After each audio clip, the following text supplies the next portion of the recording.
की तैयारी कर रहे हो तो ये प्रैक्टिस सेट आपके लिए काफी इंपॉर्टेंट है, क्योंकि इस प्रैक्टिस सेट में जो प्रश्न दिए गए हैं इसी टाइप के प्रश्न आपकी परीक्षाओं में पूछे जाएंगे। तो चलिए हम शुरू करते हैं प्रश्न 1 से। हमारा पहला प्रश्न दिया है, प्रश्न कह रहा है कि निम्नलिखित वर्गों का सबसे उपयुक्त वेन आरेख का चयन कीजिए। यानी हमें यहाँ पर भाई दिया है, भतीजा दिया और चाचा दिया है। इसका वेन डायग्राम कैसा बनेगा ये प्रश्न पूछा है। ठीक है, तो देखिए जब भी आपको वेन डायग्राम के प्रश्न को सोल्व करना है तो सबसे पहले आपको क्या करना है, किसी भी एक शब्द का डायग्राम बनाना है। जैसे यहाँ पर मान लीजिए सबसे पहले हम क्या करते हैं, भाई का डायग्राम बना लेते हैं। ठीक है, उसके बाद फिर आपको यहाँ पर क्या करना है, दूसरे शब्द का बनाना है, जो कि हमें यहाँ पर दिया है भतीजा। अब भतीजा का डायग्राम बनाने से पहले आपको ये देखना है कि जो पहले आपने भाई का डायग्राम बनाया है कि उनका भतीजा से कोई आपस में संबंध है या नहीं है। तो यहाँ पर देखिए भाई और भतीजा का आपस में संबंध है, क्योंकि देखिए कुछ भाई ऐसे होते हैं जो किसी के भतीजे भी होते हैं और कुछ भतीजे ऐसे होते हैं जो किसी के भाई भी होते हैं। तो यहाँ पर डायग्राम इन दोनों का कैसा बनेगा, कुछ कुछ वाला बनेगा। ठीक है, उसके बाद फिर आपको यहाँ पर क्या करना है, तीसरे शब्द का बनाना है, जो कि हमें यहाँ पर दिया है चाचा। अब चाचा का डायग्राम बनाने से पहले आपको ये देखना है कि जो पहले आपने भाई और भतीजा का डायग्राम बनाया है क्या उनका चाचा से कोई संबंध है या नहीं है। तो यहाँ पर भी संबंध है, क्योंकि देखिए कुछ भाई ऐसे होते हैं जो किसी के चाचा भी होते हैं और कुछ भतीजे ऐसे होते हैं जो किसी के चाचा भी होते हैं। तो यहाँ पर देखिए तीनों का डायग्राम कैसा बनेगा, कुछ कुछ वाला बनेगा। ठीक है, तो ये वाला ऑप्शन में देखिए तो ऑप्शन नंबर हमें यहाँ पर बी में दिया है, तो ऑप्शन नंबर बी हमारा यहाँ पर सही जवाब हो जाएगा। ठीक है, अब चलिए हम बढ़ते हैं प्रश्न 2 पे। अब दूसरे नंबर का प्रश्न दिया है। अब प्रश्न कह रहा है कि नीचे दिए गए विकल्पों में से संबंधित संख्या को चुनिए। यानी दोस्तों जिस प्रकार यहाँ पर 7 का संबंध 18 से है, हमें उसी प्रकार 13 का संबंध बताना है। ठीक है, ये हमारा नंबर एनालॉजी का प्रश्न है। हमें सबसे पहले यहाँ पर ये पता करना है कि 7 का संबंध 18 से कैसे, उसी प्रकार हम यहाँ पर 13 का संबंध बताएंगे। तो यहाँ पर देखिए सबसे पहला तरीका तो ये है कि यहाँ पर 7 से कितना लिखा है, 18 लिखा है। यहाँ पर कितना प्लस करके लिखा है, तो यहाँ पर प्लस 11 किया है। ठीक है, तो सेम तरीके से हम यहाँ पर क्या करेंगे, 13 में भी प्लस 11 ही कर लेंगे। ठीक है, ये प्लस करने का। तो देखिए यहाँ पर 13 में 11 को प्लस करेंगे तो यहाँ पर कितने हो जाएंगे, 24 हो जाएंगे। लेकिन ऑप्शन में हमारे पास यहाँ पर 24 नहीं है, तो यहाँ पर ये लॉजिक नहीं लगेगा। ठीक है, तो अब क्या कर सकते हैं, यहाँ पर देखिए अगर हम यहाँ पर 7 का 2 गुना करते, क्या करते हैं, 2 गुना करते हैं, तो यहाँ पर कितने हो जाएंगे, 7 का 2 गुना 14, कितने 14। ठीक है, और 14 में अगर हम 4 को जोड़ देंगे तब हमारे पास यहाँ पर कितने होंगे, 18 होंगे। कितने, 18, और 18 यहाँ पर दिया है। तो इसी तरीके से हम क्या करेंगे, 13 का भी बताएंगे। ठीक है, जिससे सबसे पहले क्या करेंगे, 13 का 2 गुना करेंगे। अब 13 का 2 गुना कितना होता है, तो 13 का 2 गुना होता है 26, और 26 में भी सेम तरीके से क्या करेंगे, 4 को जोड़ देंगे, तो यहाँ पर कितने हो जाएंगे, 30 हो जाएंगे। ठीक है, तो जो प्रश्नवाचक चिन्ह दिया है यहाँ पर क्या हो जाएगा, 30 हो जाएगा। तो ऑप्शन में देखिए 30 कहाँ पर है, तो ऑप्शन नंबर ए में दिया है, तो ऑप्शन नंबर ए हमारा यहाँ पर सही जवाब हो जाएगा। ठीक है, अब चलिए हम बढ़ते हैं प्रश्न 3 पे। अब तीसरे नंबर का प्रश्न दिया है। अब प्रश्न कह रहा है कि दिए गए ब्लॉक पर जब निचली सतह पर 10 है तो ऊपरी सतह पर कौन सी संख्या होगी। यानी हमें यहाँ पर 2 पासे दिए हैं, इनमें 10 के विपरीत कौन सी संख्या होगी, ये प्रश्न पूछा है। ठीक है, तो देखिए जब भी हम एक से अधिक पासे को सोल्व करते हैं तो सबसे पहले हम क्या करते हैं, उन 2 पासों में कॉमन संख्या देखते हैं। लेकिन हमारे पास इन दोनों पासों में कॉमन संख्या नहीं देखने को मिल रही है। जब कॉमन संख्या देखने को नहीं मिलती है तो इस कंडीशन में हम क्या करते हैं, मानक पासा या सामान्य पासा देखते हैं। लेकिन यहाँ पर मानक पासा और सामान्य पासा भी नहीं देख सकते। क्यों, क्योंकि मानक पासा और सामान्य पासा हम कब देखते हैं, जब संख्या 1 से लेकर 6 तक यहाँ पर अंक दर्शाए जाते तब हम देखते हैं। लेकिन यहाँ पर देखिए 2 भी है, 4 है, 10 है, 6, 8 है, 12, यानी 2 से लेके 12 तक संख्या दर्शाई गई है। तो यहाँ पर हम मानक और सामान्य भी नहीं देख सकते हैं। तो ऐसी कंडीशन में यहाँ पर 10 के विपरीत कैसे बताएंगे। ठीक है, तो यहाँ पर देखिए थोड़ा सा इम्पोर्टेंट है समझना।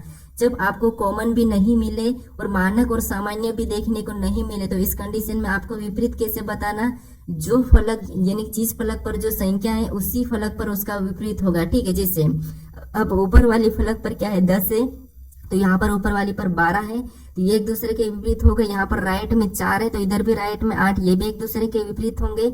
यहाँ पर लेफ्ट में 2 है तो यहाँ पर भी लेफ्ट में 6 एक दूसरे के विपरीत हो जाएंगे। ठीक है, जब आपको कॉमन नहीं मिले, मानक सामान्य नहीं मिले तो फिर आपको यहाँ पर विपरीत कैसे बताना, जिस फलक पे जो संख्या है वही एक दूसरे के विपरीत है। ठीक है, तो हमें यहाँ पर किसका पूछा था, 10 का विपरीत पूछा था, तो 10 का क्या हो जाएगा, 12 हो जाएगा। ठीक है, तो ऑप्शन नंबर हमारे यहाँ पर कौन सा वाला, डी वाला सही जवाब होगा। ठीक है, अब चलिए हम बढ़ते हैं प्रश्न 4 पे।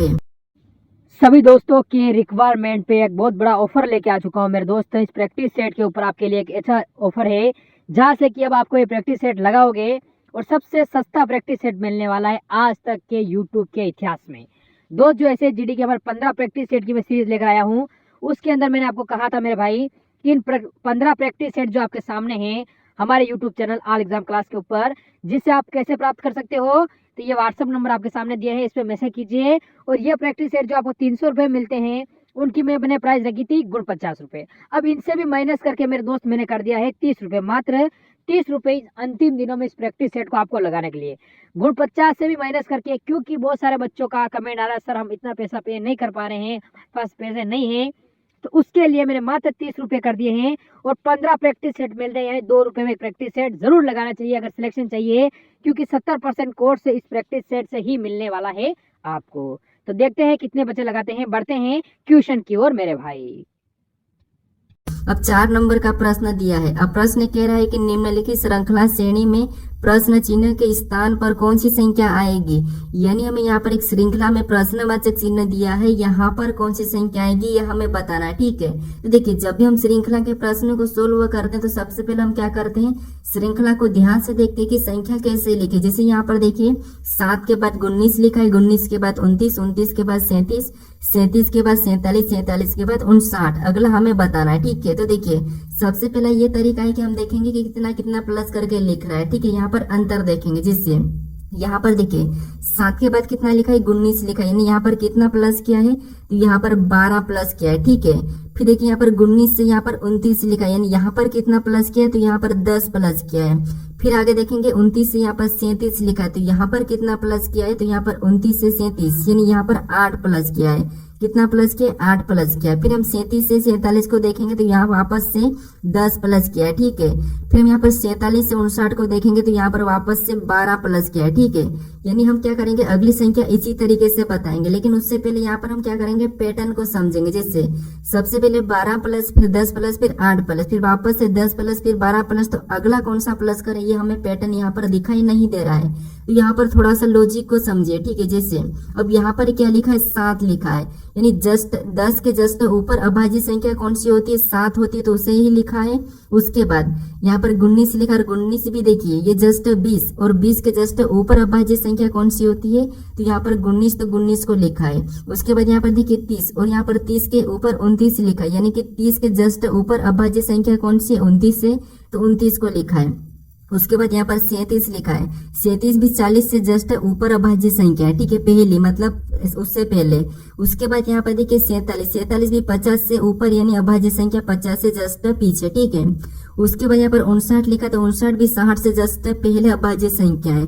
तो उसी तरीके से हम भी क्या करेंगे, यहाँ पर पहले अभाज्य संख्या बताएंगे जो कि 70 से पहले हो। ठीक है, अब 70 से पहले सबसे पहले अभाज्य संख्या कौन सी आएगी, तो आपको होगा यहाँ पर 67, जो कि क्या है 70 से पहले एक अभाज्य संख्या है। तो जो प्रश्नवाचक चिन्ह दिया है यहाँ पर क्या होगा, 67 होगा। ठीक है, तो ऑप्शन नंबर हमारे यहाँ पर बी वाला सही जवाब होगा। ठीक है, ये हाल ही के पैटर्न का प्रश्न ये पूछा गया था। अब चलिए हम बढ़ते हैं प्रश्न 5 पे। अब 5 नंबर का प्रश्न दिया है। अब प्रश्न कह रहा है कि यदि रेलवे को 24, 7, 15, 18, 3, 7, 6 लिखा जाता है तो स्टेशन को क्या लिखा जाएगा, ये प्रश्न पूछा है। ठीक है, ये हमारा कोडिंग डिकोडिंग का प्रश्न है। अब देखिए जब भी हम कोडिंग डिकोडिंग के प्रश्न को सोल्व करते हैं सबसे पहले देखते हैं कि कोड क्या दिया। जैसे यहाँ पर रेलवे दिया है, अक्षर है। ठीक है, और इसका कुछ अंकों में दिया है, तो फिर आपको यहाँ पर क्या करना है, इसी कंडीशन में उन अक्षर को अंकों में लिखना है। ठीक है, तो यहाँ पर देखिए जैसे यहाँ पर आर दिया और आर हमारा एबीसीडी में 18 नंबर पे आता है, लेकिन यहाँ पर कितना लिखा है, 24 लिखा है, यहाँ पर 6 प्लस करके लिखा है। फिर देखेंगे ए हमारा एबीसीडी में कितने 1 नंबर पे आता है, लेकिन यहाँ पर 7 लिखा है, तो यहाँ पर भी 6 प्लस करके लिखा है। फिर यहाँ पर 9 यानी कि आई हमारा 9 नंबर पे आता है, लेकिन यहाँ पर क्या लिखा है 15, तो इसमें भी 6 प्लस किया है। फिर एल हमारा 12 नंबर पे आता है, लेकिन यहाँ पर 18 लिखा है, तो यहाँ पर भी 6 प्लस किया है। फिर डब्ल्यू हमारा 23 पे आता है, लेकिन यहाँ पर क्या लिखा है 3 लिखा है, तो यहाँ पर भी यहाँ पर 6 प्लस किया है। फिर ए हमारा 1 नंबर पे यहाँ पर 7 लिखा है, तो यहाँ पर भी 6 प्लस किया है। फिर यहाँ पर देखिए y हमारा 25 पे, लेकिन यहाँ पर क्या लिखा है 6 लिखा है, तो यहाँ पर भी 6 को प्लस किया है। ठीक है, तो हम क्या करेंगे सेम तरीके से स्टेशन में भी 6 को प्लस कर लेंगे। जिससे अब एस हमारा कितने नंबर पे 19 नंबर पे आता है, लेकिन यहाँ पर 6 को प्लस करेंगे तो कितने हो जाएंगे 25 हो जाएंगे। ठीक है, ऑप्शन में देखिए 25, तो यहाँ पर 26 दिया है, तो ऑप्शन ए नहीं होगा। यहाँ पर 7 दिया है, तो ये भी नहीं होगा। उसके बाद यहाँ पर देखिए टी दिया और टी हमारे एबीसीडी में कितने नंबर पे आता है 20 नंबर पे। इसमें 6 जोड़ेंगे तो यहाँ पर कितने हो जाएंगे 26 हो जाएंगे। ऑप्शन में देखेंगे तो यहाँ पर 27 दिया है, तो केवल हमारा ऑप्शन कौन सा बचा है, ऑप्शन नंबर सी। तो यही वाला हमारा यहाँ पर सही जवाब होगा। ठीक है, आपको यहाँ पर पूरा भी चेक करने की जरूरत नहीं, अगर आप चाहो तो कर सकते हो। अब चलिए हम बढ़ते हैं प्रश्न 6 पे।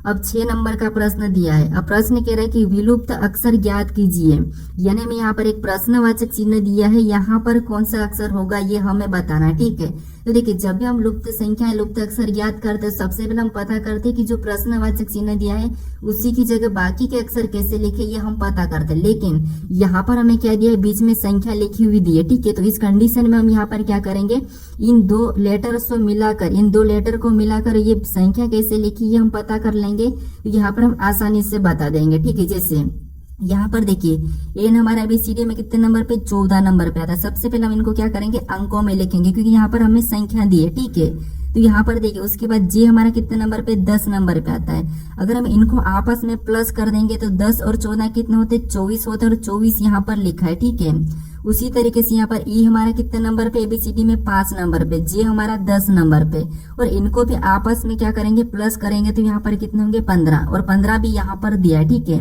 उसी तरीके से यहाँ पर देखिए एल हमारा 12 नंबर पे आता है, ई हमारा 5 नंबर पे आता है, और इनको भी सेम तरीके से प्लस कर लेंगे तो 12 5 कितने होते 17, और 17 भी यहाँ पर दिया है। ठीक है, तो उसी तरीके से हम क्या करेंगे, यहाँ पर हमें क्या दिया 29 दिया है, तो ये हमें बताना है। ठीक है, तो कैसे बताएंगे, सबसे पहले यहाँ पर सी दिया तो सी हमारा कितने नंबर पे 3 नंबर पे आता है। यानी यहाँ पर क्या करना, हमें जो प्रश्नवाचक चिन्ह दिया यहाँ पर कौन सा लेटर को रखेंगे कि हमारे 29 होंगे ये हमें बताना है। ठीक है, तो यहाँ पर देखिए सबसे पहले तो 29 में से 3 को घटाएंगे तो कितने होंगे 26, कितने हो जाएंगे 26। ठीक है, यानी यहाँ पर 26 नंबर पे कौन सा लेटर आता है, तो आपको हो गया यहाँ पर जेड को रखेंगे। ठीक है, कौन सा आता है जेड। अब जेड को रखेंगे तो क्योंकि जेड भी हमारे 26 पे आता है, और इन दोनों को आप आपस में प्लस करेंगे तो कितने होंगे 29 होंगे। तो यहाँ पर जो प्रश्नवाचक चिन्ह दिया यहाँ पर क्या होगा, जेड होगा। तो ऑप्शन नंबर हमें यहाँ पर बी में दिया है, तो ऑप्शन नंबर बी हमारा यहाँ पर सही जवाब हो जाएगा। ठीक है, अब चलिए हम बढ़ते हैं प्रश्न 7 पे। अब 7 नंबर का प्रश्न दिया है। अब प्रश्न कह रहा है कि नीचे 4 विकल्प दिए गए हैं, एक अलग विकल्प का चयन कीजिए। यानी दोस्तों यहाँ पर हमें 4 विकल्प दिए हैं, इनमें से हमें 3 किसी न किसी प्रकार के समान है लेकिन एक अलग है, उसी का हमें चयन करना है। ठीक है, तो यहाँ पर देखिए सबसे पहला तरीका है तो ये है कि आपको वर्ग या घन देखना है। अगर आपको वर्ग या घन याद नहीं है तो आपको क्या करना है, आपस में संख्या को जोड़ के देख लेना है। जैसे यहाँ पर अगर हम आपस में जोड़ेंगे तो 5 और 7 12, 12 6 18, यानी इसका योग कितना हो रहा है 18 हो रहा है। ठीक है, उसके बाद यहाँ पर जोड़ेंगे 6 और 7 13, 13 और 6 को आपस में जोड़ेंगे तो यहाँ पर कितना हो रहा है, तो 6 6 12 17। ठीक है, यानी यहाँ पर भी कितना हो रहा है 19 हो रहा है। ठीक है, उसके बाद फिर यहाँ पर जोड़ेंगे तो 7 और 2 कितना होते हैं 9, 9 और 9 को जोड़ेंगे तो यहाँ पर कितना हो रहा है 18 हो रहा है। ठीक है, उसके बाद फिर 4 और 4 को जोड़ेंगे तो 8 और 1 में जोड़ेंगे तो यहाँ पर कितना हो रहा है 9 हो रहा है, यानी कि इसका योग 9 हो रहा है। ठीक है, अब देखिए यहाँ पर भी हमें कोई एक अलग नहीं दिख रहा है। ठीक है, तो ये तरीका तो यहाँ पर नहीं लगेगा। तो फिर यहाँ पर ध्यान से देखिए जो हमें 576 दिया है ये क्या है, तो ये हमारा 576 ये 24 का वर्ग है। ठीक है, क्या है ये 24 का वर्ग है। उसके बाद यहाँ पर ये 24 का वर्ग है। फिर देखिए यहाँ पर हमें 676 दिया, तो ये संख्या क्या है, ये संख्या हमारी 26 का वर्ग है। ठीक है, किसका 26 का। फिर यहाँ पर हमें क्या दिया है 27, यानी कि 729 दिया है, तो ये क्या है, तो ये हमारा 27 का वर्ग है। ठीक है, उसके बाद यहाँ पर हमें 441 दिया है, तो ये संख्या क्या है, तो ये हमारे 21 का वर्ग। अब हमें यहाँ पर अलग बताना। ठीक है, यहाँ पर अगर हम देखेंगे तो सभी की सभी किसी न किसी का वर्ग ही है। ठीक है, लेकिन यहाँ पर अगर हम देखेंगे तो ना तो यहाँ पर अभाज्य है लेकिन सम और विषम है, लेकिन हमें यहाँ पर एक अलग बताना। तो यहाँ पर देखिए 24 हमारी सम संख्या है, 26 हमारी भी सम संख्या, लेकिन 27 विषम है, 21 हमारी विषम है। यहाँ पर भी हमारे पास कोई एक अलग देखने को नहीं मिला है। तो यहाँ पर देखिए थोड़ा सा अगर आपको याद होगा, ठीक है, अगर आपको याद होगा तो यहाँ पर जो हमें 729 दिया है ये क्या है, तो ये 9 का घन भी है। क्या है, तो ये 9 का घन भी है। ठीक है, क्या है 9 का घन भी है, तो ये वाला हमारा अलग है। ठीक है, तो ऑप्शन नंबर हमारा यहाँ पर सी वाला सही होगा। ठीक है, तो एग्जाम में ऐसे ही फंसाए जाने वाले प्रश्न है। ठीक है, अब चलिए हम बढ़ते हैं प्रश्न 8 पे। अब 8वें नंबर का प्रश्न दिया है। अब प्रश्न कह रहा है कि निम्नलिखित आकृति में त्रिभुज की संख्या कितनी है, यानी इस आकृति में त्रिभुज की संख्या कितनी ये हमें बताना है। ठीक है, तो यहाँ पर देखिए आपको ये पता है कि जब भी त्रिभुज की संख्या यानी कि त्रिभुज कुछ इस टाइप से होता है तो इसमें कितनी संख्या होती है, तो ये तो आपको पता है कि इसमें 3 संख्या होती है। ठीक है, तो यहाँ पर अगर हम देखेंगे तो यहाँ से अलग कर लेते हैं इसको। ठीक है, यहाँ से क्या करेंगे, ये सेम दोनों तरफ है तो इसको हम अलग करके देखते हैं। तो एक हमारा ये यहाँ से बना है और एक हमारा यहाँ से बना है, ये 2 बन रहे हैं। मतलब इसमें टोटल कितने दिखाई दे रहे हैं, तो हमें यहाँ पर 6 दिखाई दे रहे हैं। ठीक है, तो सेम तरीके से यहाँ पर भी कितने होंगे, 6 ही हो गए। फिर हम और देखेंगे, जैसे यहाँ पर देखिए हम इस वाले को देखेंगे, अब इधर वाले भाग को, इधर वाला भाग यहाँ पर भी दोनों में सेम है। ठीक है, तो इस वाले भाग में देखेंगे तो यहाँ पर भी हमें पता चल जाएगा। तो देखिए यहाँ पर अगर हम सबसे पहले देखते हैं तो यहाँ पर एक यहाँ से हमारा ये छोटा एक, फिर यहाँ से एक और ये हमारा ये दूसरा, फिर और यहाँ से देखेंगे तो ये हमारा तीसरा, और यहाँ से देखेंगे तो ये हमारा चौथा। यहाँ पर 4 हमें ये दिखाई दिए, फिर और देखेंगे तो 4 तो ये हो गए। ठीक है, 4 के साथ यहाँ पर और भी दिखाई दे रहे, जैसे 4 ने फिर एक ये हमारा ये छोटा 5, और यहाँ से और देखेंगे तो ये हमारा 6। मतलब टोटल यहाँ पर कितने दिखाई दे रहे हैं, तो इसमें भी हमें 6 दिखाई दे रहे हैं। ठीक है, अगर यहाँ पर 6 है तो यहाँ पर भी कितने हो गए, 6 ही हो गए। और देखिए यहाँ पर और कहाँ पर दिखाई दे रहा है। ठीक है, तो और देखेंगे तो एक हमारा यहाँ से बनता हुआ दिखाई दे रहा है, जैसे यहाँ से क्लिक करेंगे तो ये वाला एक हमें इधर दिखाई दे रहा है, और सेम तरीके से इधर भी हमारा ये वाला दिखाई दे रहा है। ठीक है, 2 हमारे ये भी है। अब हम क्या करेंगे, इन सभी को प्लस करेंगे तो 6 6 12 12 6 18 18 6 24 24 2 26, यानी इस आकृति में टोटल हमें कितने दिखाई दिए, 26 दिए। ठीक है, तो ऑप्शन में देखिए 26 कहाँ पर है, तो ऑप्शन नंबर बी में दिया है, तो ऑप्शन नंबर बी हमारा यहाँ पर सही जवाब होगा। ठीक है, अब चलिए हम बढ़ते हैं प्रश्न 9 पे। अब 9 नंबर का प्रश्न दिया है। अब प्रश्न कह रहा है कि दिए गए शब्दों को दाहिनी ओर रखा जाए तो दर्पण प्रतिबिंब होगा। यानी यहाँ पर देखिए जो हमें यहाँ पर अक्षर और संख्या दी, इसको हम दाहिनी ओर रखें कि इसका दर्पण प्रतिबिंब कैसा दिखाई देगा, ये प्रश्न पूछा है। ठीक है, तो यहाँ पर देखिए दाहिनी ओर का मतलब ये है कि आपको क्या करना है, इस वाले दर्पण पे रखना। ठीक है, ये वाले दर्पण पे। अगर आपको यहाँ पर जल कहता तो जल वाले को हम क्या करते हैं, नीचे की ओर रखते। ठीक है, कुछ इस टाइप से, लेकिन हमें यहाँ पर दाहिनी ओर कहा है। तो यहाँ पर देखिए सबसे पहले किसका बनेगा, तो आपको यहाँ पर ई का बनेगा। ये हमारा कैसा बनेगा, इस तरफ पलट जाएगा। ठीक है, तो ऑप्शन में देखेंगे तो यहाँ पर ई सीधा ही है, मतलब ऑप्शन ए नहीं होगा। उसके बाद यहाँ पर देखिए ए को देखेंगे तो ए हमारा कैसा बनेगा, तो कुछ इस टाइप से बनेगा, यहाँ पर इस टाइप से। ठीक है, तो यहाँ पर देखेंगे तो ये नीचे की ओर झुका है, तो ये भी हमारा ऑप्शन बी भी नहीं होगा। उसके बाद हम एस को देखेंगे तो एस हमारा कैसा बनेगा, तो एस हमारा कुछ इस टाइप से बनेगा, तो दोनों में सेम है। फिर यहाँ पर हम क्या करेंगे, डी को देखें तो डी हमारा इधर आके क्या बन जाएगा, बी बन जाएगा। तो यहाँ पर ऑप्शन में देखें तो यहाँ पर डी हमारा वैसा ही है, मतलब ये भी नहीं होगा। अब केवल हमारा ऑप्शन नंबर बचा है डी वाला, तो यही हमारा यहाँ पर सही होगा। आपको यहाँ पर पूरा भी चेक करने की जरूरत नहीं है। अगर आप यहाँ पर चेक करते हो तो आपको यहाँ पर देखिए 3 कैसा मिलेगा, तो 3 आपको यहाँ पर उल्टा मिलेगा, यहाँ पर दिया है। फिर 4 भी उल्टा है, के भी उल्टा है, तो यहाँ पर दिया है, मतलब ऑप्शन नंबर डी हमारा यहाँ पर सही जवाब होगा। ठीक है, अब चलिए हम बढ़ते हैं प्रश्न 10 पे। अब 10 नंबर का प्रश्न दिया है। अब प्रश्न कह रहा है कि निम्नलिखित श्रृंखला श्रेणी में लुप्त अक्षर ज्ञात कीजिए।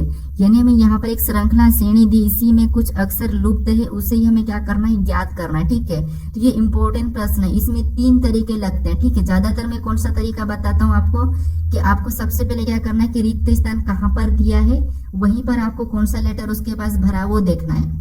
लेकिन आपको वो तरीका नहीं दिखे तो फिर आपको गिन लेना है। या फिर यहाँ पर देखिए तीसरा तरीका क्या है, तो यहाँ पर देखना है एक एक को। जैसे यहाँ पर देखिए डी के बाद क्या लिखा है, एप लिखा है, मतलब यहाँ पर 2 प्लस किया है। तो अगला बताने के लिए हम क्या कर सकते हैं, यहाँ पर 2 प्लस करेंगे तो एप के बाद जी एच, यानी यहाँ पर क्या आ जाएगा, एच आ जाएगा। ठीक है, उसके बाद एच में भी 2 प्लस करके अगला लिखेंगे तो यहाँ पर क्या आना चाहिए, जे आना चाहिए। ठीक है, फिर यहाँ पर 2 प्लस करेंगे तो अगला एल होना चाहिए, तो यहाँ पर एल ही है। उसके बाद फिर से 2 प्लस करेंगे तो यहाँ पर क्या हो जाएगा, एन हो जाएगा, तो एन यहाँ पर रख लेंगे। उसके बाद एन में 2 प्लस करेंगे तो अगला पी होना चाहिए, और पी भी यहाँ पर है। फिर पी में 2 प्लस करेंगे तो यहाँ पर क्या हो जाएगा, आर हो जाएगा। ठीक है, फिर आर में भी 2 प्लस करेंगे तो यहाँ पर क्या हो जाएगा, टी हो जाएगा। और टी में 2 प्लस करेंगे तो अगला वी आना चाहिए, और वी भी यहाँ पर है। वी में 2 प्लस करेंगे तो यहाँ पर क्या हो जाएगा, वी 22 पे, तो अगला 24 पे 100 हो जाएगा। ठीक है, तो ये तरीका है। ठीक है, ये भी श्रृंखला भी पूछी जा रही है। तो ऑप्शन में देखिए हमने कौन कौन से लेटर को भरा है, तो यहाँ पर हमने सबसे पहले एच को, फिर जे को, तो ऑप्शन में देखेंगे तो सी में तो नहीं है और बी में भी नहीं है। अब डी में देखेंगे तो एच और आई यहाँ पर दिख रहा है, मतलब ये नहीं होगा, केवल हमारा ऑप्शन नंबर ए होगा। ठीक है, देखिए जैसे हमने एच को भरा है एच दिया है, जे को भरा है जे दिया है, एन को भरा है एन दिया है, आर को भरा है आर दिया है, टी को भरा है टी दिया है, एक्स को भरा है एक्स दिया है। ठीक है, एक तरीका ये है। दूसरा तरीका तो मैं आपको बताया था कि आपको क्या करना है, रिक्त स्थान के पास कौन सा लेटर लिखा है उसी के पास फिर आपको देखना है। ठीक है, अब चलिए हम बढ़ते हैं प्रश्न 11 पे। सभी दोस्तों के रिक्वायरमेंट पे एक बहुत बड़ा ऑफर लेके आ चुका हूँ मेरे दोस्त। इस प्रैक्टिस सेट के ऊपर आपके लिए एक ऐसा ऑफर है जहाँ से कि अब आपको ये प्रैक्टिस सेट लगाओगे और सबसे सस्ता प्रैक्टिस सेट मिलने वाला है आज तक के यूट्यूब के इतिहास में। दोस्त जो ऐसे जीडी के हमारे 15 प्रैक्टिस सेट की मैं सीरीज लेकर आया हूँ, उसके अंदर मैंने आपको कहा था मेरे भाई कि इन 15 प्रैक्टिस सेट जो आपके सामने हैं हमारे YouTube channel all exam class के ऊपर, जिससे आप कैसे प्राप्त कर सकते हो, तो ये व्हाट्सअप नंबर आपके सामने दिया है, इस पर मैसेज कीजिए। और ये प्रैक्टिस सेट जो आपको 300 रुपये मिलते हैं उनकी मैंने प्राइस रखी थी गुण 50 रुपये। अब इनसे भी माइनस करके मेरे दोस्त मैंने कर दिया है 30 रुपये, मात्र 30 रुपये अंतिम दिनों में इस प्रैक्टिस सेट को आपको लगाने के लिए। गुण 50 से भी माइनस करके, क्योंकि बहुत सारे बच्चों का कमेंट आ रहा है सर हम इतना पैसा पे नहीं कर पा रहे हैं, पास पैसे नहीं है, तो उसके लिए मैंने मात्र 30 रुपये कर दिए हैं और 15 प्रैक्टिस सेट मिलते हैं, यानी 2 रुपये में प्रैक्टिस सेट जरूर लगाना चाहिए अगर सिलेक्शन चाहिए, क्योंकि 70% कोर्स से इस प्रैक्टिस सेट से ही मिलने वाला है आपको। तो देखते हैं कितने बच्चे लगाते हैं, बढ़ते हैं क्वेश्चन की ओर मेरे भाई। अब 11 नंबर का प्रश्न दिया है। अब प्रश्न कह रहा है कि एक लड़की 17 किमी उत्तर की ओर चलती है, यानी ये हमारा दिशा और दूरी का प्रश्न है। अब देखिए, जब भी आपको दिशा और दूरी का कोई सा भी प्रश्न सोल्व करना है तो सबसे पहले आपको दिशा याद होना चाहिए। जैसे ये हमारी एक दिशा है, ठीक है, तो जो आप जैसे बैठे उसके आपके सामने जस्ट ऊपर क्या होगा, उत्तर होगा, उसके जस्ट नीचे क्या होगा, दक्षिण होगा। ठीक है, आपके राइट में पूर्व हो जाएगा और लेफ्ट में क्या हो जाएगा, पश्चिम हो जाएगा। ठीक है, ये आपकी दिशा है। अब देखिए जैसे आप बैठे हो वहीं से आपको इमेज करना है। जैसे हमें कह रहा है कि एक लड़की 17 किमी उत्तर की ओर चलती, यानी यहाँ से मान लो एक लड़की चलना शुरू करी और कहा उत्तर की ओर मतलब ऊपर, क्योंकि हमारा उत्तर ऊपर है तो यहाँ पर कितना चलिए, 17 चलिए। ठीक है, उसके बाद आगे प्रश्न करा कि फिर बाएं मुड़ती है एक बार, फिर बाएं मोड़ते। ठीक है, तो देखिए फिर बाएं मोड़ती है मतलब बाएं मोड़ती है, तो आप जहां पर बैठे तो आपका बायां किधर उधर लेफ्ट में होगा, तो यहाँ पर बायां इधर मोड़िए। ठीक है, उसके बाद यहाँ से बायां इधर मोड़िए। फिर आगे प्रश्न करें कि एक बार फिर बाएं और मतलब एक बार और फिर ये नीचे बाएं और मोड़िए। फिर कह रहा है कि अंत में दाएं और मोड़ने से पहले फिर बाएं मोड़ी, बाई और मोड़िए। ठीक है, यानी अंत में दाएं और मोड़ने से पहले फिर वो बाएं मोड़िए। ठीक है, तो यहाँ पर ये क्या करें, ये इधर तो जा रहे हैं। ठीक है, इसमें यहाँ पर पहले दाएं मतलब अंत में दाएं और मोड़ने से पहले ये बाएं मोड़िए, मतलब इसका बायां किधर है, तो इसका बायां इधर है, तो पहले तो ये इधर मुड़ेगी। ठीक है, किधर, इधर। और पहले फिर कह रहा है कि अंत में दाएं और मतलब दाएं और नीचे हो जाएगा। ठीक है, अब कहाँ पर पहुंच गई, तो ये इस तरफ जा रहे, किधर, इधर।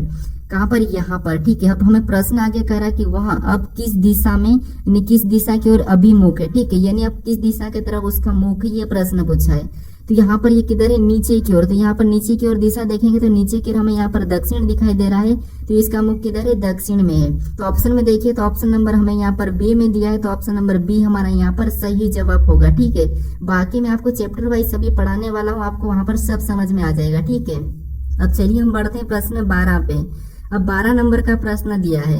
अब प्रश्न कह रहा है कि नीचे दिए गए विकल्पों में से संबंधित शब्दों को चुनिए।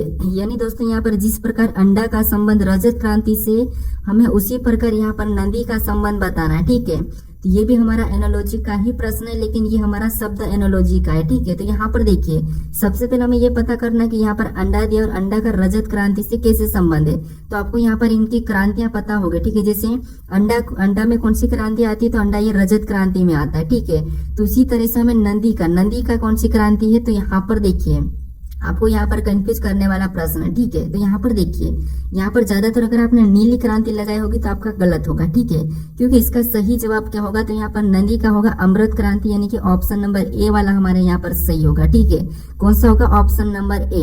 अब चलिए हम बढ़ते हैं प्रश्न 13 पे। अब 13 नंबर का प्रश्न दिया है। अब प्रश्न करा कि यदि क्यू का अर्थ जोड़ना है, जे का अर्थ गुणा है, टी का अर्थ घटाना है और के का अर्थ भाग देना है, तो हमें यहाँ पर क्या करना है, इस समीकरण को सोल्व करना है। ठीक है, तो इस समीकरण में हमें यहाँ पर क्या दिया है, तो हमें यहाँ पर लेटर दिया है, उनकी जगह हमें चिन्हों को रखना है, फिर हमें क्या करना है, इस समीकरण को सोल्व करना है। ठीक है, ये प्रश्न वैसे आसान है। ठीक है, जैसे सबसे पहले हमें क्या है, यहाँ पर 30 दिया है तो क्या करना है, 30 लिखना है और 30 के बाद जो लेटर दिया है, ठीक है, जैसे यहाँ पर के दिया है और के का अर्थ यहाँ पर क्या कहा, तो भाग का है, तो यहाँ पर क्या करेंगे, भागित का चिन्ह लगा लेंगे, ठीक है, यहाँ पर लेटर को हटा देंगे। फिर अगली संख्या 2 को लिखेंगे।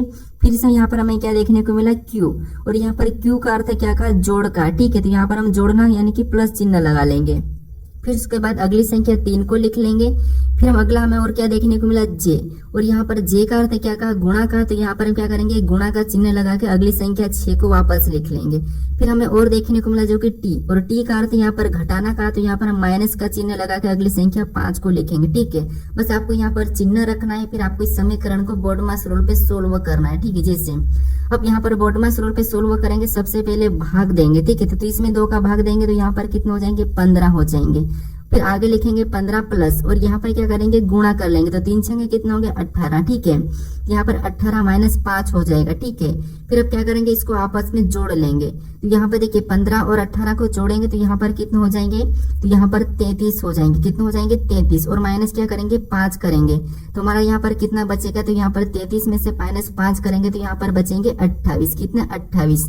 तो इस समीकरण को सोल्व करने पर हमारी कौन सी संख्या है, तो 28 आए, ठीक है। तो ऑप्शन में देखिए 28 कहाँ पर है, तो ऑप्शन नंबर डी में दिया है, तो ऑप्शन नंबर डी हमारा यहाँ पर सही जवाब होगा, ठीक है। तो इस टाइम के भी आपको 3-4 प्रश्न देखने को मिलते, देखिए एक तो हमारा आपको यहाँ पर चिन्ह बदलने वाला मिलता है, फिर आपने एक जो प्रश्न अभी हमने किया इस टाइप का मिलता है, और दूसरा आपको यहाँ पर ऑप्शन में चिन्ह दिए जाते हैं और ऑलरेडी आपको समीकरण सोल्व करी हुई मिलती है, वो प्रश्न मिलता है, ठीक है। अब चलिए हम बढ़ते हैं प्रश्न 14 पे। अब 14 नंबर का प्रश्न दिया है। अब प्रश्न कह रहा है कि दिए गए शब्द को उस क्रम में व्यवस्थित कीजिए जिस क्रम में वे अंग्रेजी शब्दकोश में आते हैं। यानी हमें यहाँ पर क्या दिया, शब्द दिया, ठीक है, इनको हमें क्या करना है, अंग्रेजी शब्दकोश में आते हैं उसमें व्यवस्थित करना है, ठीक है। अब अंग्रेजी शब्दकोश में आपको पता है कि ए और बी और सी ये कैसे आते हैं, किसके बाद कौन आता है, ये तो आपको पता है, बस उसी का ये प्रश्न है। अगर आपके मोबाइल में अगर आप कॉन्टेक्ट लिस्ट में जाकर आपने जो नंबर सेव किया है वहां पर अगर आप पी के नाम के जितने भी नंबर सेव किए वहां पर इस प्रश्न का जवाब आपको मिल जाएगा, ठीक है। अब कैसे सोल्व करना वो समझिए। सबसे पहले यहाँ पर आपने जो भी पी के नाम के सेव करे होंगे वो तो आपको यहाँ पर दिखाई देंगे, कॉमन है, ठीक है। आई वाला भी आपको सेम में दिखाई देगा, फिर यहाँ पर सी वाला भी आपको सेम में दिखाई देगा। अब हमें यहाँ पर और देखने को मिला, जैसे यहाँ पर के आया, यहाँ पर ए आया, एन आया, के आया, सी आया, तो इनमें सबसे पहले कौन सा लेटर आता है ये तो आपको पता होगा कि इनमें सबसे पहले के, ए, एन, के, सी, इनमें सबसे पहले आपको पता है दो, यानी कि ए आता है तो यहाँ पर सबसे पहले दूसरे नंबर वाला रहेगा, ठीक है। उसके बाद फिर हम देखेंगे, क्योंकि हमने दूसरे वाले को ले लिया तो इसको हटा देना है, ठीक है, क्योंकि अगर इसको हटाओगे नहीं तो आप कंफ्यूज हो जाओगे।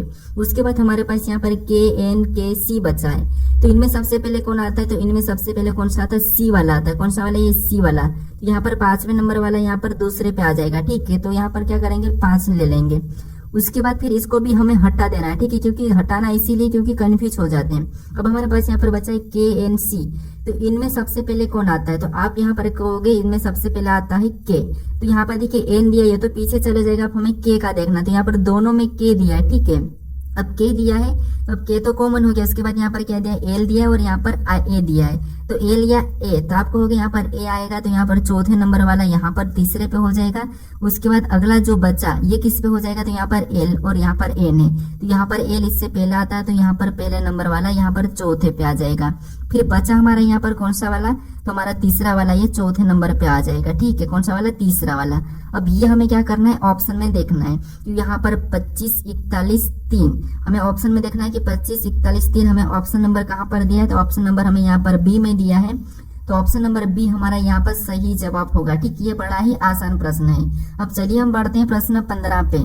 अब 15 नंबर का प्रश्न दिया है। अब प्रश्न यहाँ पर देखिए, सबसे पहले तो हमें यहाँ पर कथन दिया है और उसका एक निष्कर्ष दिया है, ठीक है। तो देखिए जब भी आपको ऐसा प्रश्न मिले, ऐसा कथन मिले, तो फिर आपको कैसे सोल्व करना वो समझिए, बस आसान प्रश्न है, ठीक है। जैसे सबसे पहले आपको ये याद होना है कि जिसके तरफ मुंह खुला, ये वाला जो मुंह खुला है वो क्या होगा, उसके तरफ जिसके तरफ मुंह खुला होगा वो बड़ा होगा, जिसकी तरफ मुंह बंद है वो छोटा होगा, बस इतना याद रख लो, ठीक है।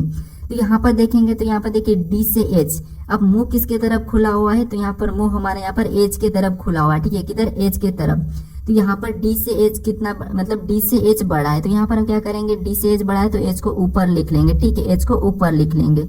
उसके बाद फिर आगे देखेंगे तो यहाँ पर एस से बी।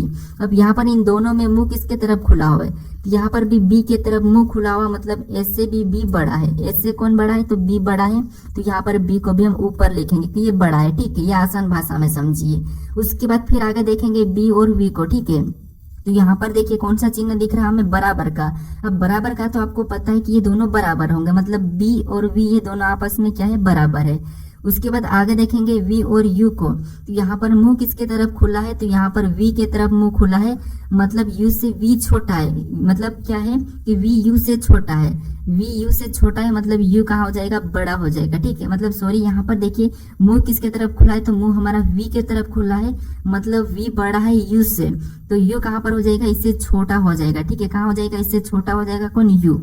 अब यू यहाँ पर हो गया है। अब हमें यहाँ पर निष्कर्ष देखना है। ठीक है, क्योंकि देखिए डी से बड़ा एच और यू तो इसके बराबर में होगा, फिर एच से बड़ा बी, यू से बड़ा वी, ये तो हमने निकाल लिया। अब हमें यहाँ पर निष्कर्ष देखना है। ठीक है, तो निष्कर्ष से पहला कह रहा है कि वी और डी बराबर है।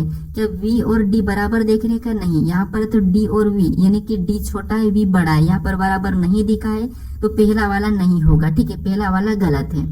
उसके बाद दूसरे को देखेंगे तो यहाँ पर u और b ये भी बराबर है क्या, तो यहाँ पर u और b ये भी हमारे पास बराबर नहीं है, तो मतलब ये भी हमारा गलत है। ठीक है, क्योंकि यहाँ पर u और b भी हमें बराबर देखने को नहीं मिला है, तो ये भी हमारा क्या है, गलत है। ठीक है, तो ऑप्शन में देखिए दोनों ही गलत है, मतलब दोनों ही अनुसरण नहीं करते हैं, तो ऑप्शन नंबर हमारा यहाँ पर डी वाला सही जवाब हो जाएगा। ठीक है, कौन सा वाला, ऑप्शन नंबर डी। अब चलिए हम बढ़ते हैं प्रश्न 16 पे। अब 16 नंबर का प्रश्न दिया है। अब प्रश्न कह रहा है कि नीचे दी गई श्रृंखला आकृति का पैटर्न पूरा कीजिए। यानी में यहाँ पर देखिए एक आकृति की श्रृंखला दी, इसी पैटर्न को हमें क्या करना, पूरा करना है, और जो प्रश्नवाचक चिन्ह दिया है यहाँ पर कौन सी आकृति होगी ये हमें बताना है। अब देखिए आपको यहाँ पर क्या करना है, आकृति को देखना है एक के एक बात। ठीक है, जैसे अगर हम यहाँ पर देखेंगे बीच वाली आकृति को, ठीक है, त्रिभुज वाली को, तो यहाँ से जाके ये इधर पलट गई है, फिर यहाँ से जाके ये वापस सीधे हो गई है, तो अगली जाके यहाँ पर इधर इस साइड हो जाएगी। कैसे हो जाएगी, तो यहाँ पर ये इस तरफ ऐसी हो जाएगी। ठीक है, तो ये वाले ऑप्शन में देखेंगे तो सी में नहीं है और यहाँ पर डी में भी नहीं है। ठीक है, तो ये तो पहला तरीका हमने क्या निकाला, यहाँ पर गलती निकाला, तो सी नहीं होगा और यहाँ पर डी नहीं होगा, क्योंकि यहाँ पर अगली आकृति किस तरफ होगी, तो अगली आकृति हमारी कुछ इस टाइप से होगी। ठीक है, और यहाँ पर आपको पता है ब्लैक वाला हो जाएगा।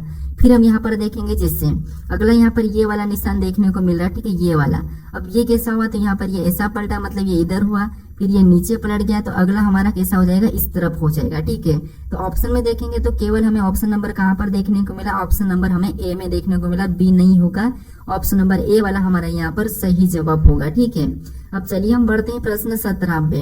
अब 17 नंबर का प्रश्न दिया है। अब प्रश्न लिखा है कि किसी घड़ी में 2:10 हो रहा है, यदि इसे जल दर्पण में रखते हैं तो प्रतिबिंब समय क्या होगा। ठीक है, अब हमें यहाँ पर ये कह रहा है कि किसी घड़ी में 2:10 हो रहा है, उससे हम जल दर्पण में दिखाएंगे तो उसका दर्पण समय कितना होगा, ये प्रश्न पूछा है। ठीक है, तो देखिए मैंने इससे पहले वाले पार्ट में आपको बताया था कि आपको जब भी दर्पण पूछा जाए तो आपको 11:60 में घटा लेना, नहीं यानी 11:60 में से आपको घटा लेना, ये बताया था। ठीक है, अगर आपको यहाँ पर जल पूछा था तो जल में आपको यहाँ पर क्या करना है, देखिए सबसे पहले थोड़ा सा समझिए घड़ी को, समझिए घड़ी कैसी होती है, कुछ इस टाइप से होती है। ठीक, कैसी, इस टाइप से। थोड़ा सा मैं आपको समझा देता हूँ, आपका एक भी प्रश्न गलत नहीं होगा। ठीक है, जैसे ये हमारी एक घड़ी है। ठीक है, इसमें आपको पता है यहाँ पर ऊपर कितना होते हैं, 12 होते हैं, सबसे नीचे 6 होते हैं, यहाँ पर 3 होता है, इस साइड 9 होता है। ठीक है, अब बीच में भी आपको पता है यहाँ पर 7 और यहाँ पर 8, उसके बाद यहाँ पर देखिए 10, उसके बाद यहाँ पर 11, ये घड़ी हम बना रहे हैं। ठीक है,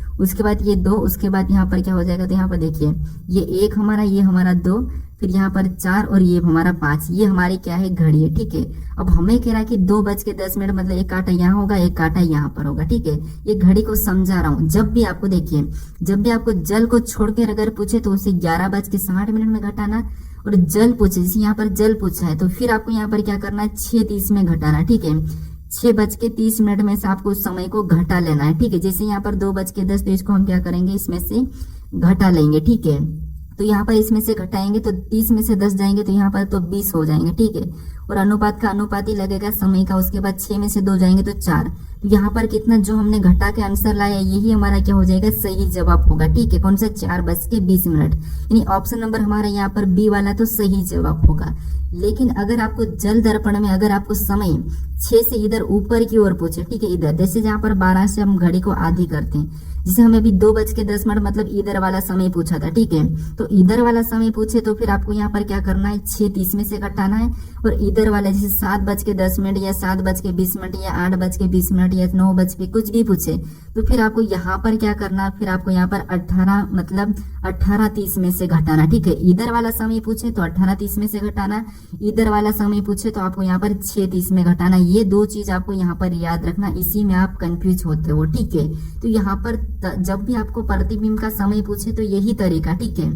जल में पूछे तो जल में अगर आपको 6 से ऊपर पूछे तो आपको 18:30 में घटाना है, और 6 से पीछे यानी कि 6 से नीचे पूछे तो आपको 6:30 में से घटाना, ये याद रखना। अगर आपको सिंपल दर्पण पूछे तो आपको फिर वो उसको क्या करना है, 11:60 में से घटाना। कोई सा भी समय हो बस आपको 11:60 में से घटाना। अगर आपको यहाँ पर देखिए 12:10 पूछे तो फिर उस कंडीशन में आपको 12 को क्या मानना है, 0 मानना है, डबल 0 मान के आपको क्या करना है, 12:10 ऐसा घटाना, ठीक है। ये 4 तरीके हैं टोटल आपको यहाँ पर दर्पण प्रतिबिंब का समय का, ठीक है। देखिए सबसे पहला अगर आपको दर्पण पूछा तो 11:60 में से कोई सा भी समय है उससे घटा लेना है, लेकिन 11:60 में से कब घटाना, मतलब घटा लेना है, ठीक है, जब आपको दर्पण पूछे तो सिंपल दर्पण।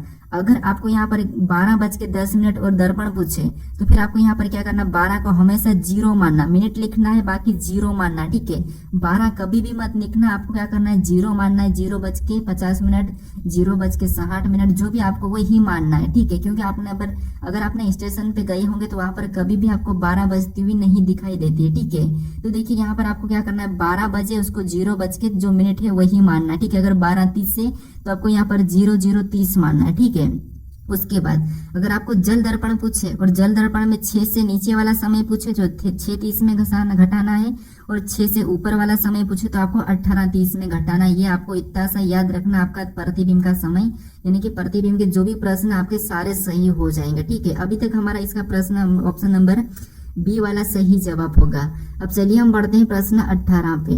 अब 18 नंबर का प्रश्न दिया है। अब प्रश्न लिख रहा है कि यदि 1 जनवरी को रविवार है तो उसी साल 5 मार्च को कौन सा दिन होगा, ठीक है। ये हमारा कैलेंडर का प्रश्न है। अब देखिए आपको जब भी यहाँ पर देखिए हमें महीने में किसी दिन पूछे तो आपको पता है सबसे पहले हमें क्या करना है, जैसे 1 जनवरी को क्या है तो 1 जनवरी को हमारा है रविवार, ठीक है। कौन सा वार है, रविवार 1 जनवरी को है। हमें पूछा है कि 5 मार्च को कौन सा दिन होगा, ठीक है, उसी साल यानी कि अगले महीने जनवरी फरवरी मार्च। तो अब देखिए सबसे पहले तो आपको देखिए हम क्या करेंगे, यहाँ पर देखिए अगला जैसे रविवार तो हर 7 दिन में वही दिन आता है, तो यहाँ पर 1 दिया यानी कि अगले 9वें दिन भी कौन सा दिन आता है तो रविवार ही आएगा, ठीक है। 9वें दिन रविवार, सॉरी यहाँ पर 8वें दिन, अगले 8वें दिन भी क्या आएगा तो 8 तारीख को भी रविवार होगा। अगली 15 तारीख में भी कौन सा वार होगा तो रविवार ही होगा। अगली हमारी 22 तारीख को भी कौन सा वार होगा, रविवार होगा। और अगली हमारी 29 तारीख को भी कौन सा वार होगा तो रविवार ही होगा, ठीक है। 29 को भी रविवार होगी। फिर यहाँ पर अगला होगा 31। फिर हमारा ये जनवरी कितने का है तो जनवरी हमारा 31 का है, तो यहाँ पर अगला 31, ठीक है। तो यहाँ पर 29 को रविवार, तो यहाँ पर सोमवार या मंगलवार यानी कि 31 को कौन सा वार हो जाएगा, मंगलवार, ठीक है। फिर 1 तारीख को वापस हमारा यहाँ पर क्या लग गया, सोमवार यानी कि बुधवार लग गया, ठीक है। क्या लग गया है, बुधवार लग गया है, ठीक है। अब देखिए वेडनेसडे, अब ये हमारा वापस 1 तारीख को यानी कि 1 फरवरी को ये लग गया, ठीक है। अब हमें यहाँ पर ये नहीं कहा कि यहाँ पर लीप वर्ष की सामान्य वर्ष, तो हमें यहाँ पर सामान्य वर्ष ही मान के चलना है 28 का, ठीक है। तो यहाँ पर देखिए अगर 1 को बुधवार आया तो अगला भी बुधवार 29 को भी बुधवार ही, लेकिन हमें यहाँ पर 28 तक मानना है, ठीक है। तो 28 को भी कौन सा होगा, बुधवार ही होगा, ठीक है। लेकिन 1 तारीख को अगले वापस से 1 तारीख को कौन सा वार हो जाएगा तो गुरुवार हो जाएगा। कौन सा वार हो जाएगा, गुरुवार। मतलब यहाँ पर क्या मैं मान लो जी मान लेता हूँ, 1 तारीख को गुरुवार होगा। हमें यहाँ पर 1 मार्च को गुरुवार दिखाई दे रहा है, यानी हमें यहाँ पर 5 मार्च को पूछा है, ठीक है। 1 मार्च को गुरुवार है तो 5 मार्च को कौन सा, तो यहाँ पर हम 5 जोड़ लेंगे, ठीक है। तो गुरुवार के बाद शुक्रवार, शनिवार, रविवार, सोमवार, मंगलवार, यानी कि 5 तारीख को कौन सा वार होगा, मंगलवार होगा, ठीक है। तो ऑप्शन में देखिए तो ऑप्शन नंबर बी में दिया है, तो ऑप्शन नंबर बी हमारा यहाँ पर सही जवाब होगा, ठीक है। तो आपको क्या करना है, साथ साथ जोड़ते चलना है। अब चलिए हम बढ़ते हैं प्रश्न 19 पे। अब 19 नंबर का प्रश्न दिया है। अब प्रश्न कह रहा है कि नीचे दिए गए कागज को मोड़ा और काटा जाता है तो उसे खोलने पर होगा मतलब यहाँ पर दिया गया एक कागज है, इसे मोड़ा और काटा जाता है, उसके बाद खोलने पर ये कैसा दिखाई देगा, ये प्रश्न पूछा है। ठीक है, ये हमारा पेपर कटिंग और फोल्डिंग का प्रश्न है। अब देखिए ऐसे प्रश्नों को आपको कैसे सोल्व करना है। सबसे पहले आपको देखना है कि किस तरफ मोड़कर खोला है। ठीक है, जैसे यहाँ पर किस तरफ मोड़ा है तो ये इस तरफ हमें बता रहा है। मतलब इसे हम क्या करते हैं, जब भी आपको ये वाला पूछे तो ये दाहिनी ओर प्रतिबिंब बनता है, और ये वाला पूछे तो ये हमारा जल का बनता है। ठीक है, ये आपको याद रखना। अब ये इधर पूछा है तो यहाँ पर इसको हम इधर की ओर यहाँ पर घुमा लेंगे तो इसकी छाई यहाँ पर कैसी छपेगी, तो यहाँ पर ये भी यहाँ पर ऐसा सेम वाला बनेगा, फिर इधर वाला भी यहाँ पर ये सेम वाला बन जाएगा। ठीक है, ये वाला सेम। उसके बाद फिर हमें यहाँ पर नीचे की ओर करेंगे कि इसको हम यहाँ पर इधर की ओर रोटेट कर देंगे, यहाँ पर ऊपर से भी ये सेम वाला बनेगा, इधर से भी ये सेम वाला, उधर से भी ये छोटे वाले भी सेम वाले बन जाएगा। ठीक है, ये ऑप्शन में देखिए, तो ऑप्शन नंबर हमें केवल सी में देखने को मिल रहा है, तो ऑप्शन नंबर सी हमारा यहाँ पर सही जवाब हो जाएगा। ठीक है, अब चलिए हम पढ़ते हैं प्रश्न 20 पे। अब 20 नंबर का प्रश्न दिया है। अब प्रश्न कह रहा है कि नीचे दिए गए विकल्पों में से संबंधित युग्मों को चुनिए। यानी दोस्तों जिस प्रकार इन दोनों का आपस में जो संबंध है लेटर का, ठीक है, वही संबंध हमें यहाँ पर बताना है। अब देखिए सबसे पहले हमें यहाँ पर ये पता करना है कि इनका आपस में कैसा संबंध है। ठीक है, तो देखिए जैसे यहाँ पर अगर हम देखेंगे तो यहाँ पर टी दिया और टी का विपरीत क्या होता है, जी, और जी यहाँ पर लिखा है, और डी का विपरीत क्या है, डब्ल्यू, तो ये डब्ल्यू को भी लिखा है। तो यही वाला हमें क्या करना है, संबंध यहाँ पर पता करना है। ठीक है, जैसे अब यहाँ पर पहले का विपरीत यू का वी है क्या, तो नहीं, यू का तो एफ है, मतलब ऑप्शन ए नहीं होगा। आर का आई है, ये तो सही बात है। एच का पी है क्या, तो एच का ए से पी नहीं है, मतलब ये भी नहीं होगा। उसके बाद के का एल नहीं है, तो यहाँ पर ये भी नहीं होगा। ऑप्शन डी को देखेंगे तो एम का विपरीत क्या है, तो एन है, सही बात है। एफ का विपरीत क्या है, यू है, तो ये भी सही है। मतलब जो संबंध हमें यहाँ पर दिखाई दिया है वही की वही संबंध हमें ऑप्शन नंबर डी में दिखाई दे रहा है। तो